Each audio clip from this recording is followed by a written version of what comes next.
Vivian Harrington had worn the black robe of justice longer than most attorneys in Boston had been alive. At 72, the retired federal judge was known for her razor-sharp intellect, fair rulings, and unwavering sense of principle. She presided over landmark financial cases, mentored generations of young legal minds, and built a reputation that withstood time and scrutiny. But what she never expected, what no judge ever expects, was to be betrayed not by a criminal but by her own blood. It started subtly. After a minor fall on her front steps, a cracked hip that required surgery and rest, Vivian moved temporarily into her son Michael's sprawling Beacon Hill townhouse. It made sense at the time. Michael, 45, was a high-powered attorney in corporate law, and his wife Stephanie was eager to present herself as the devoted daughter-in-law. They insisted she recover in comfort. "You'll be safe with us, Mom," Michael had said, smiling warmly. Vivian had trusted him. After all, she had raised him alone after her husband's early death, worked double court dockets while supporting his Ivy League education, and financed the down payment on his first home. But within weeks of her arrival, Vivian began to notice small, troubling changes. The medications prescribed by her doctor were suddenly being replaced. Her phone calls were redirected, her mail intercepted. Visitors from her old law circles were informed, without her consent, that she was resting or not herself. It didn't take long before even her bank access began to feel restricted. It was Stephanie's voice that shattered any remaining illusions. During a charity gala held in the grand ballroom of the Beacon Hill mansion, Vivian sat quietly in her wheelchair, eyes half-lidded as though drowsy from the medication she now skillfully pretended to ingest. Around her, Boston's elite mingled with wine glasses and fake laughter. That's when she heard it. "She's too senile to know how much money she has," Stephanie said, laughing softly to a group of foundation board members. "Yesterday she asked if Reagan was still president." The words pierced through the ballroom like ice. Vivian kept her expression blank, but her mind sharpened instantly. They thought she didn't know, that she couldn't hear, that she was gone. In her lap, beneath the silk napkin carefully draped for appearance, her thumb pressed a small recording device, one of many she'd begun hiding throughout the house. Her years on the bench had taught her a simple truth. Memory fades. The betrayal became clearer as days passed. Conversations she overheard weren't about her care. They were about her competence, her finances, her estate, her foundation. One night, in the hallway just outside her room, she heard Michael whispering urgently into his phone. "We need that competency evaluation expedited," he said. "The sooner we get her declared unfit, the faster we can finalize the transfers. The development deal closes in 6 weeks." That night, Vivian didn't sleep. She stared at the ceiling, her sharp mind racing. This wasn't just family meddling. This was a hostile takeover of her life, her freedom, her legacy. Her son had become a predator, and he was using the very system she once served to discredit her. Stephanie played her role perfectly. She smiled during tea time, fluffed Vivian's pillows, reminded her to take her little pills. But her eyes never held warmth, only calculation. And the nurse she'd hired? Not the one prescribed by Vivian's doctor. No, this nurse followed orders not from a hospital, but from Stephanie. The walls of Michael's home were elegant but imprisoning. Surveillance cameras dotted the hallways. Locks clicked automatically on bedroom doors at night. The staff changed frequently, always young and unfamiliar, trained more in obedience than in care. Vivian knew she had to act, but methodically. One wrong move, one outburst, and the narrative of her decline would be validated. She began taking notes in invisible ink, hidden in the margins of books in her room. Each night, she faked drowsiness to listen in on staff routines, security flaws, and whispered family plans. And in the darkness of her temporary prison, a plan began to take shape. She would not allow her legacy to be rewritten by opportunists, least of all her own child. And she would not go quietly. Vivian Harrington had spent her life upholding truth. Now, truth was the very thing being stolen from her. Her bedroom at Michael's Beacon Hill estate had once been Robert's study, her late husband's private sanctuary filled with books, mahogany paneling, and sunlight. Now it was a gilded cage. The windows had childproof locks. A camera blinked steadily from the corner ceiling, its red light a silent sentinel. Vivian had tested the boundaries early on. A call to her bank was redirected to Michael. An old colleague was turned away at the door with the excuse that she was too tired. Even her mail came opened. The medications, too, had changed. The pills were unfamiliar, larger, bitter, and not the ones her longtime doctor had prescribed. Vivian began to pretend. She held the pills under her tongue, then spit them into a napkin hidden inside a hollowed-out book on legal ethics. Within days, the mental fog began to lift, and her clarity returned. But so did the realization of just how elaborate the betrayal had become. Each morning, the nurse Stephanie had hired arrived with a soft, coaxing voice. "Let's get you dressed for breakfast." Judge Harrington. Vivian never corrected the name. She had stopped being Judge Harrington the moment she became someone's vulnerable prey. For now she was just Mom. Mother. Or worse, our dear senile matriarch, as Stephanie called her in hushed tones at social events. The parties continued. Despite Vivian's supposed condition, Michael and Stephanie paraded her like a prop at galas and foundation dinners. "She has good days," Stephanie would say gently, "but mostly we take it day by day." Her words were soft, but her eyes gleamed with performance. The rich, the donors, the fellow attorneys, they nodded in pity. None questioned the narrative. Vivian did her part. She shuffled slightly, let her eyes wander mid-conversation, answered questions with vague nods. When Stephanie whispered, "Mom, do you remember Judge Palmer?" Vivian stared blankly at the man she'd once mentored on the bench. His eyes held sorrow. Hers held fury. The manipulation extended beyond social perception. In meetings with doctors, Vivian noticed changes in the way questions were framed. "Have you been confused lately? Do you remember what year it is? Do you often forget names or faces?" Always asked when she was at her most fatigued, often after being dosed with the mystery pills. Her answers were documented. Stephanie would step in, arm draped protectively around Vivian's shoulder. "She's been struggling more since the fall. It's hard to watch." One doctor, Dr. Lamont, had seemed skeptical. "She's articulate," he'd said, noting her eye contact and alertness. A week later, he was replaced by Dr. Reagan, recommended, conveniently, by Judge Sloan, one of Michael's legal allies and a known associate from his real estate firm. The diagnosis came swiftly after. Mild cognitive impairment due to age and trauma. Nothing definitive, just enough to cast doubt. Stephanie pounced on the document like it was a final ruling. "We'll need to increase supervision," she told the nurse that night. "Make sure she's never left alone." Vivian's world shrank further. No phone, no unsupervised outings. Even her books were swapped for simpler reading material. Large print mysteries. Magazines with glossy celebrity photos. Her old legal volumes vanished. But Vivian remembered every word. She began tracking her medications. Each morning and night, she noted what she was given and when. The nurse never noticed. She also noted the changes in her cognition. When she felt slow, when her thoughts came easily, when her memory was sharp. The patterns were clear sedatives, not painkillers. Milder doses during the day, heavier ones at night. It wasn't care, it was containment. One night, after a dinner party where Stephanie had announced to their guests that, "Mother thinks she's still on the bench," Vivian made her move. She used the bathroom excuse, feigned confusion, and ducked into Michael's study while the house was distracted by laughter and wine. The file drawer was locked, but the top drawer wasn't. Inside, a planner, Michael's, open to a calendar marked "Neurology Evil Confirmed," with her name beside it. 2 days later, she flipped the pages, legal notes, foundation meetings, signatures, some with her name on them, but she had never signed those pages. That night Vivian didn't sleep. She sat in her chair by the window, watching the light from the courthouse glow faintly in the distance. The very court where she had ruled on elder exploitation cases, now watching her fight the same battle from within. She was losing time. 2 days until the final evaluation that would seal her fate.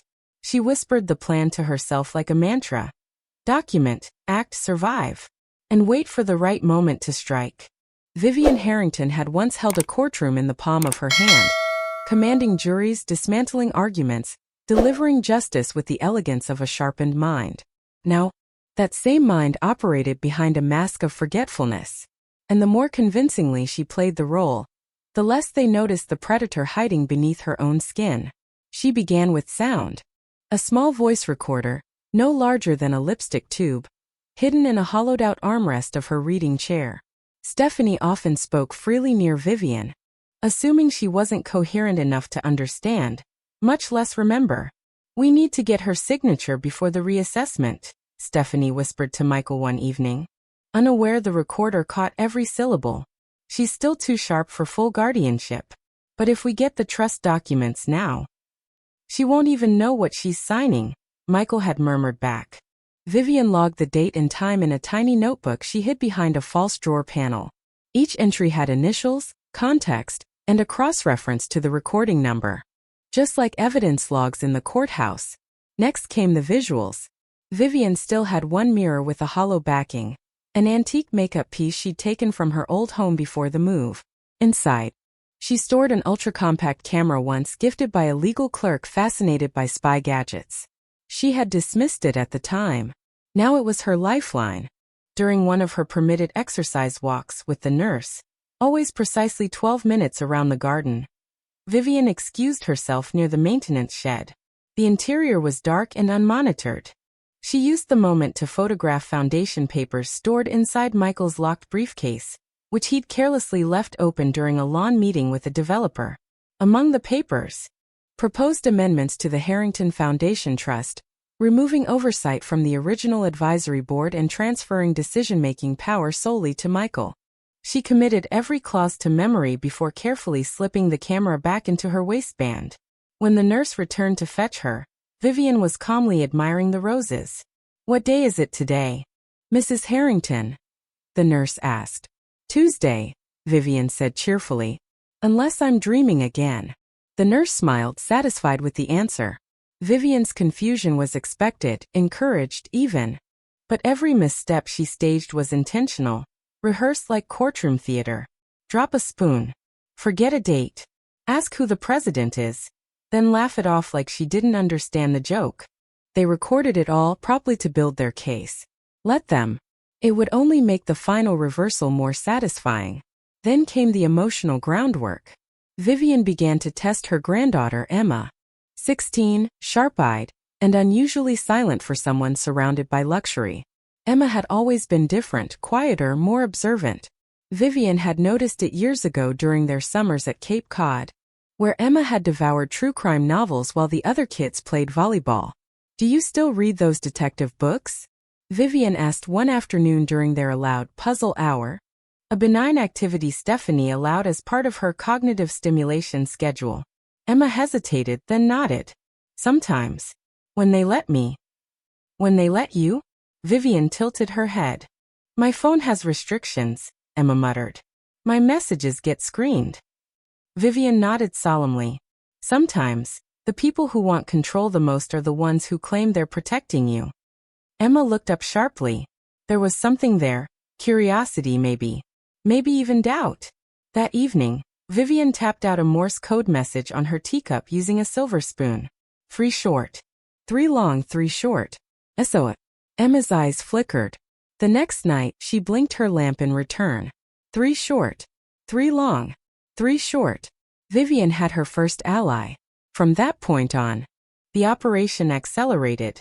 With Emma's help, she managed to smuggle out a USB stick hidden inside a hollow eraser.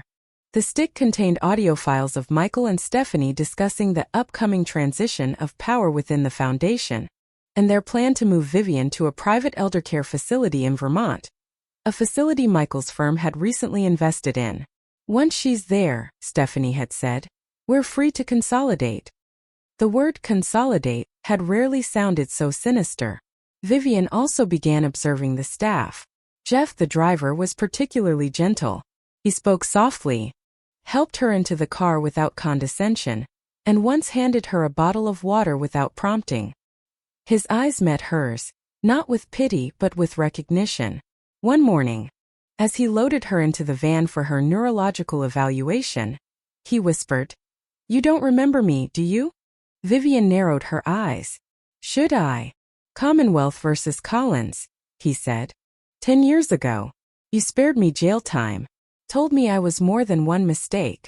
She stared, remembering.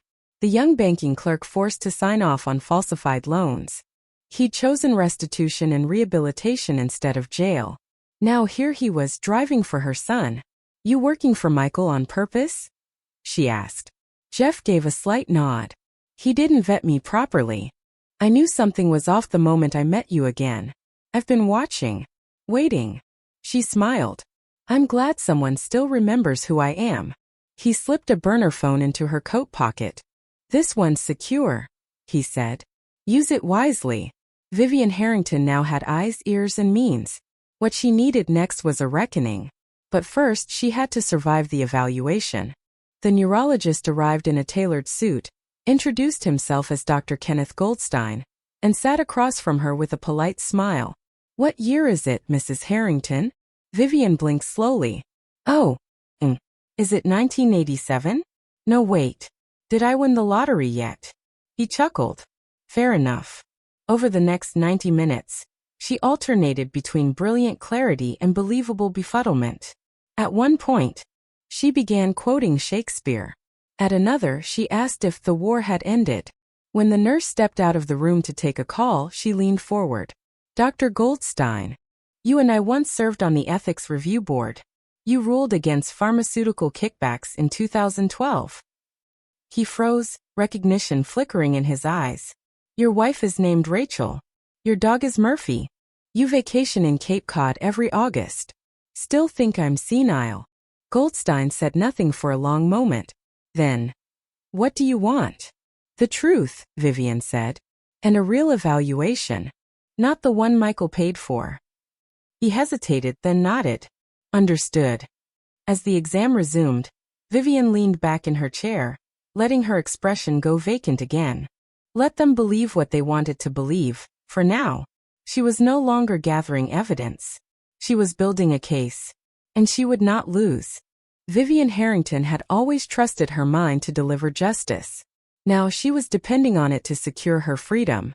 Her notes were growing, documented timestamps of medication changes, whispered conversations through the walls, altered legal papers. She hid the notebook behind the faux spine of a vintage legal tome, the very book she'd used to train young clerks in courtroom procedure. But even the sharpest mind needs help. That help arrived in 3 unexpected forms. The first was Madeline, her 16-year-old granddaughter with a curiosity that couldn't be contained. A naturally gifted coder, Madeline had once built a school project using facial recognition software. Now she visited Vivian under the pretense of bonding, though Victoria had clearly sent her as a chaperone in designer sneakers. Tell me something, Grandma. Madeline whispered during a card game in the sunroom. Why do they treat you like you're broken when you're not? Vivian paused. This girl saw it. They think age means ignorance. Vivian said quietly.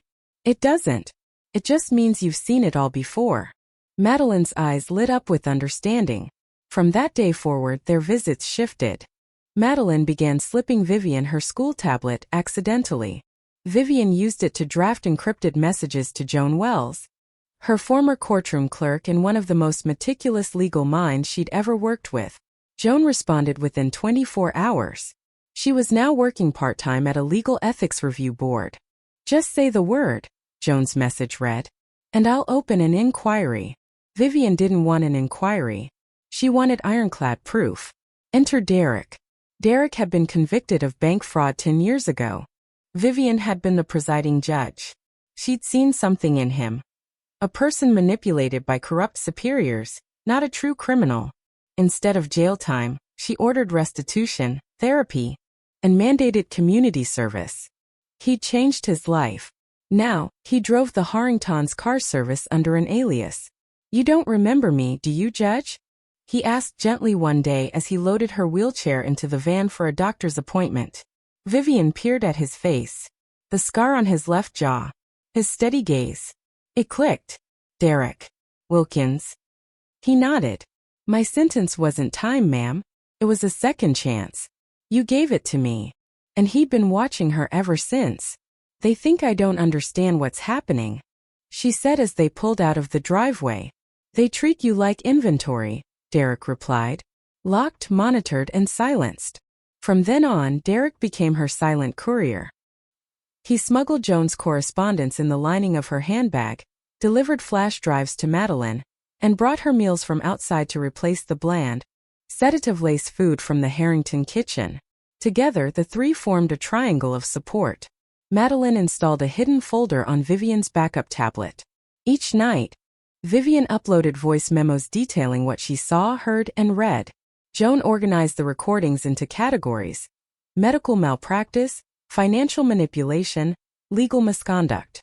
Derek used his access to Michael's office and overheard a pivotal conversation between Michael and a nervous contractor. The man was requesting his name be removed from a building permit that Vivian's original signature had been forged on.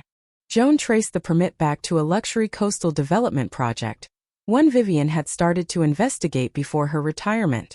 A project now fully owned by a shell corporation linked to Michael's firm.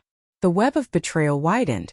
Stephanie and Michael are laundering foundation funds, Joan whispered over an encrypted video call. They used your injury to expedite control of the accounts. Your husband's will was altered. Vivian felt her stomach turn.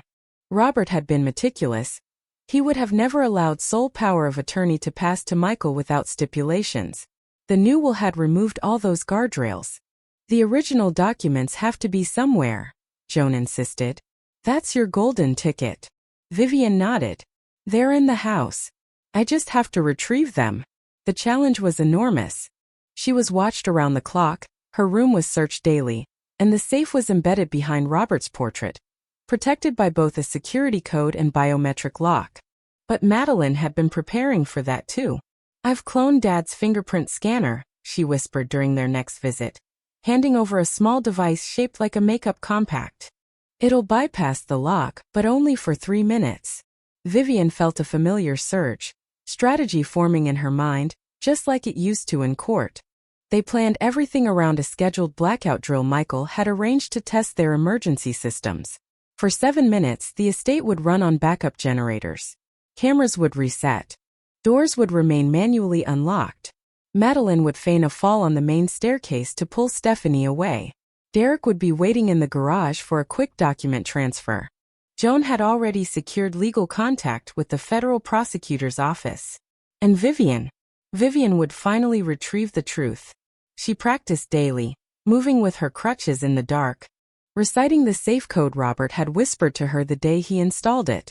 She visualized the route, the timing, the consequences. In that stolen moment before sleep, she stared out at the Boston skyline and whispered a promise. You thought I was too old to matter.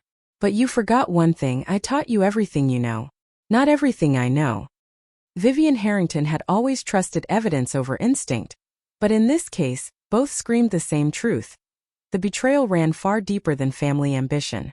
2 nights after the successful blackout diversion, Vivian sat at her antique desk with trembling hands, reviewing what she'd retrieved from the safe behind Robert's portrait. Madeline had flawlessly pulled off her distraction, and Derek had transferred the flash drive to Joan, but Vivian had kept a copy, just in case. The contents chilled her to the bone. Her late husband's original will, still marked with his thumbprint and written in his lawyer's unmistakable handwriting, included strict provisions for the foundation they'd co-founded. No changes to be made without a full trustee vote, including her. Robert had been cautious, even paranoid, about ensuring their educational foundation would never be co-opted for political or financial gain. The updated version, filed 6 months after his death, bore her forged signature. Its language stripped her of voting rights, granting full control to her son, Michael Harrington. Every safeguard Robert had insisted on had vanished. Worse yet, in a folder labeled Transfer Approvals, Vivian found documentation suggesting large donations had been funneled to a shell charity in Delaware, an entity that Joan confirmed was controlled by a man named Judge Alan Sloan. Vivian knew that name. Sloan had been quietly forced into early retirement 2 years earlier after a quiet scandal involving rezoned land permits, but no formal charges had ever stuck. He was known for rubber-stamping development deals with minimal scrutiny, deals that often lined the pockets of politically connected investors. One permit in the files caught her eye. a multi-unit coastal development signed off just 3 weeks after Robert's death. The land had been held in trust by their foundation, supposedly protected from sale. Vivian's forged signature gave the green light for the sale. The purchaser? A firm represented by Michael's law office. Her stomach turned. This wasn't just betrayal. It was a systemic hijacking of legacy, philanthropy, and trust. And the connections reached beyond her family. Joan called that night. Judge Sloan's name popped up in a closed ethics review I had flagged a year ago. Real estate foundation ties. And unusual medical recommendations. All linked to competency rulings for elders with large estates. You're not the only one, Vivian. How many others? Vivian asked, voice tight. We've found 6 so far. All wealthy. All with sudden medical diagnoses followed by legal paperwork changes. Most don't have your background or your fight. Vivian closed her eyes. We need to bring it all to light. We will, Joan assured. But first, we need a formal second medical opinion. One that clears you. Vivian nodded slowly. And then we go public. The next day, she pretended to lose her balance in front of Dr. Goldstein, the independent psychiatrist arranged by Martha Williams, another trusted former colleague. Goldstein recognized her name instantly. Vivian had once invited him to speak at a judicial conference on elder autonomy. In private, she dropped her act and laid out the documentation. I understand the stakes, Goldstein said after reviewing the evidence. You are lucid, organized, and systematically targeted. I'll file my report immediately, but you must be careful. If they realize you've caught on, I'll be ready, Vivian said calmly. But we're not done yet. She called Derek next. I need access to Michael's firm. His private office. That's where the financial trails will be clearest. Derek didn't hesitate. Leave it to me. 3 days later, under the guise of transporting sealed legal archives, Derek made his way into Michael's secure office wing and delivered a second flash drive to Joan. It contained scanned files, internal memos, and, most damning, emails between Michael and Judge Sloan discussing the efficiency of declaring high-value clients incompetent to access foundation assets. Joan's voice shook on the next call. Vivian, this is criminal racketeering. We have timelines, amounts, legal cover-ups, everything. Vivian's jaw clenched. Then we take it federal. The following morning, she met with prosecutor Denise Chong, a no-nonsense attorney known for her work on elder fraud and public integrity cases. Introduced quietly through Martha, Denise listened carefully as Vivian and Joan laid out months of work. Judge Harrington, Denise said after 2 hours, you've built a case more thorough than anything my office has seen in years. But we need a trigger to move without tipping anyone off. Vivian thought for a moment. They're accelerating their timeline. Michael scheduled a final competency hearing in 24 days. Let them think I'm declining. You want them to make their move? Joan asked. Yes. Then we spring the trap. Vivian Harrington stared at the mirror as her aide brushed her hair. Her face a perfect portrait of graceful aging. But beneath the calm exterior was a storm of calculation. 24 days. That's how long she had until her son would push through the competency hearing to legally strip her of everything. But now, thanks to Joan, Derek, and Prosecutor Chong, it was no longer a countdown to powerlessness, it was a countdown to justice. The house buzzed with tension. Michael and Stephanie were unusually attentive. Tea in the morning. Slow walks through the garden, softly spoken encouragement. Vivian played the role perfectly, docile, forgetful, and grateful. Each moment they relaxed their guard brought her one step closer to the truth. Dear. Goldstein had filed his full evaluation privately with the federal prosecutor's office and a sealed version with the court, carefully omitting it from the channels Michael could access. His report stated unequivocally that Vivian was of sound mind and fully capable of making her own decisions. The trap had been laid. 2 days before the hearing, Vivian faked a confusion episode during brunch with Boston's elite. She knocked over a pitcher of juice and asked one of the guests if Eisenhower was still president. Stephanie chuckled with practiced sympathy and whispered to a reporter, "It's been hard. She doesn't know who we are most days." It was the last piece they needed. That night, Derek drove Vivian to a discreet location where she met Prosecutor Chong and federal agents. They laid out the final plan. The morning of the hearing, agents would simultaneously raid Michael's law firm, Judge Sloan's vacation estate in Vermont, and the Harrington residence. Stephanie would be escorted from the courtroom, all while Vivian, flanked by her allies, would reclaim her voice publicly. The courtroom buzzed with tension on the day of the hearing. Press had been tipped off anonymously by Abigail. Cameras were discreetly tucked in corners, capturing the drama. Michael stood confidently at the bench, a file in hand. Stephanie sat beside him, dressed in conservative navy and pearls, her expression tragic but poised. Across the aisle, Vivian sat between Joan and Martha, eyes lowered, face unreadable. Judge Sloan presided. We are here to determine the mental competency of Judge Vivian Harrington and the legal reassignment of her estate. Before he could continue, the courtroom doors burst open. Federal agents. Everyone remained seated, Agent Ramirez announced, holding up a warrant. Gasps filled the room. Stephanie stood up, alarmed. There must be some mistake. You're under arrest for elder abuse, fraud, and obstruction of justice, another agent said, handcuffing her. What? Michael yelled, stepping forward. I am her legal representative. Correction. Vivian's voice rang out, strong and judicial. You were. Before I filed for your disbarment. The courtroom fell dead silent. Michael turned, stunned. Mother. Vivian stood, her back straight and her voice commanding. Don't mother me. You used my injury to manipulate doctors, forged my signature to gain control of a foundation meant for underprivileged students, and plotted with a disgraced judge to declare me incompetent. More agents entered, escorting Judge Sloan from the chambers, red-faced and sputtering. I had nothing to do with this. Then why do I have over 50 emails between you and my son discussing the timeline for my declaration of incompetency? Vivian asked, pulling out a folder. Signed statements from Dr. Goldstein and my former clerk Joan Wells will be submitted into the record, along with recordings, documents, and evidence of unauthorized medical alterations. Michael's jaw clenched. He looked at Stephanie, who was now crying, not for guilt but for being caught. He turned to Judge Sloan, who had gone pale. The web was collapsing, and everyone had seen who wove it.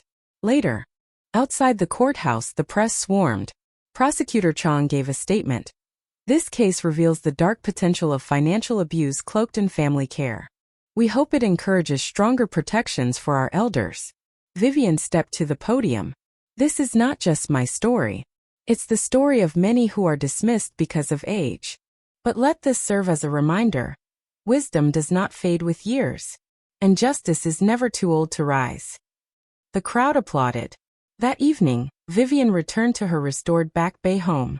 Madeline had baked her favorite lemon scones. Derek had installed upgraded security at every entrance. Joan was preparing for her formal return to legal consulting. Grandma, Madeline said, handing her tea. You were amazing today. Vivian smiled gently. No. We were amazing. In the weeks that followed, Massachusetts passed a new elder protection bill named after Vivian.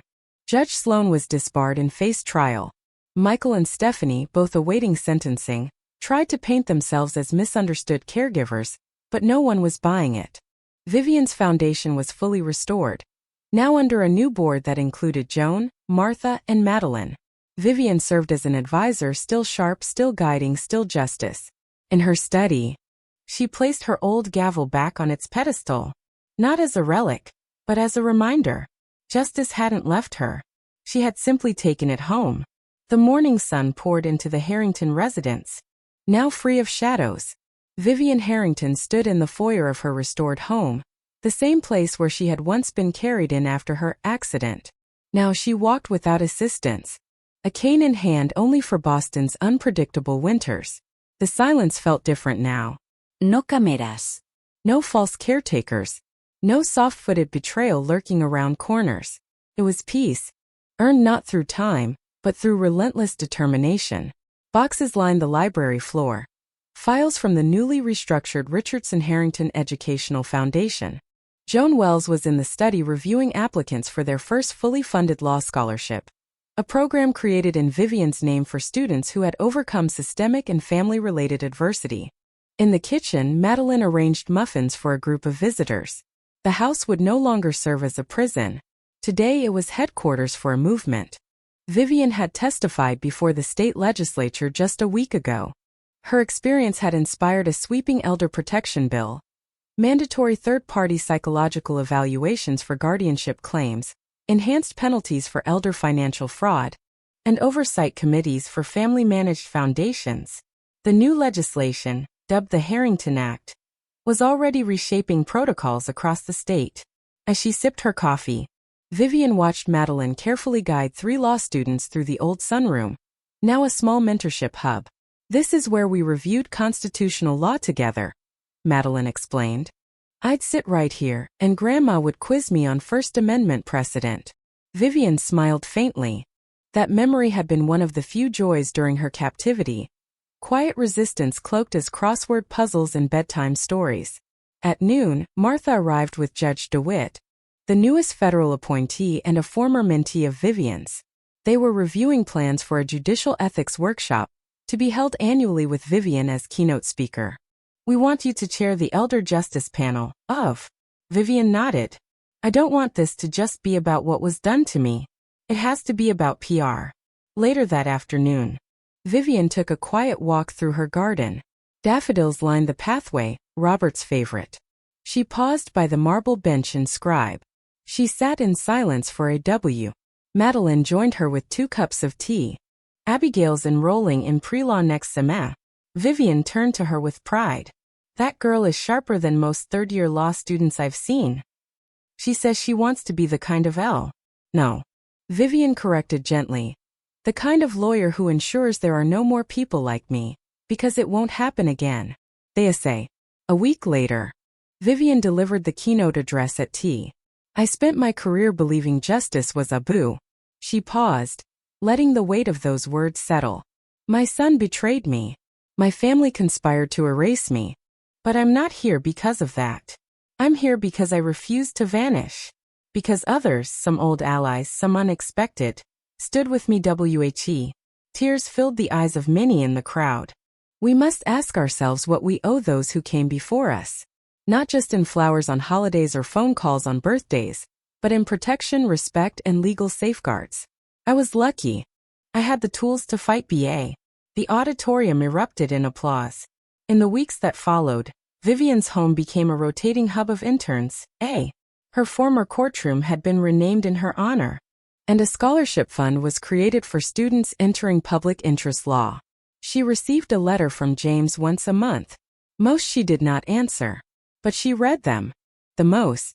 "If I'd followed your example instead of trying to outmaneuver it, I might have been proud of the man I became. I'm sorry for all of it." Vivian folded the letter and tucked it into her desk drawer, between the gavel Robert had given her and the first copy of the Harrington Act. "I believe in consequences," she had once told the court. "But I also believe in change." Now she embodied both.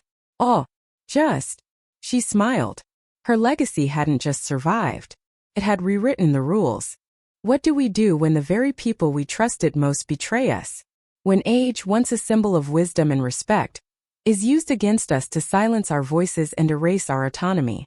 Vivian Harrington's story is not just one of legal triumph. It is a powerful testament to the endurance of dignity in the face of betrayal. As a respected former judge, she had spent decades upholding justice for others, never imagining she'd need to fight for her own freedom from within her own family. Her journey reminds us that growing older does not mean growing invisible. It challenges us to ask, how do we ensure that our legacy, our voice, and our independence remain protected? Not just by law, but by the people who claim to love us. This story calls on all of us, children, caregivers, and elders alike, to examine our values. Are we fostering relationships rooted in mutual respect and honesty? Or are we allowing fear, greed, and convenience to shape how we treat those who raised us? Vivian's victory wasn't just about proving her competence. It was about reclaiming her identity and creating change that protects others. For those in their later years, her story affirms that your wisdom still matters. You are in